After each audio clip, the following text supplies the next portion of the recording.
سلام، امروز یه مهمون ویژه داریم، آقای مجیدی از بزرگان فوتبال. خیلی خوش اومدید آقای مجیدی. مرسی. من سلام می‌کنم خدمت همه مخاطبینتون و مجموعه بسیار عالی و گرمتون. در خدمت سلامت باشید. خدمت از ماست.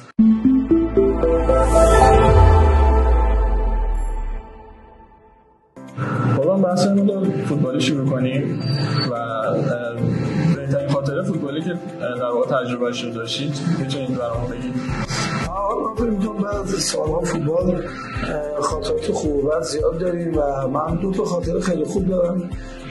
یکیش بازی که 3-2 دربی رو بردیم و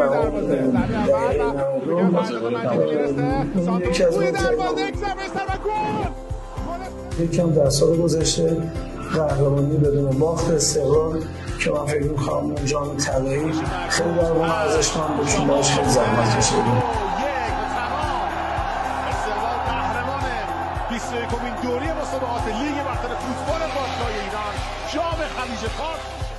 این از خاطرات خوبم. بسیار عالی. و نقطه مقابلش خاطرات منفی، خاطرات بدی که داشتید؟ در واقع تمام فوتبالیست خاطرات بد دارم ولی من خاطر بدمو در شکست فوتبالی نمی‌بینم ولی خاطر بد من در گذشته منصور خان بودایی بود که در اوجی که در کنارش داشتیم لذت می‌بردیم و استفاده می‌کردیم از تجربیاتش. منصور خان از دست دادیم، از همینجام رویش شد. رویتون شاد باشه.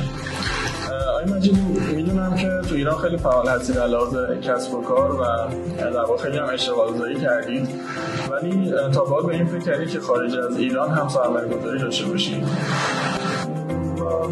بعدم نمیاد ولی من فکر می‌کنم که مصاحبه‌ای که چند جلسه‌ای که با شما داشتیم و من مثلا امروز که اینجا اومدم مجموعه خیلی خوب شما رو دیدم، مجموعه بسیار گرم و مجموعه‌ای که میشه روش حساب کرد.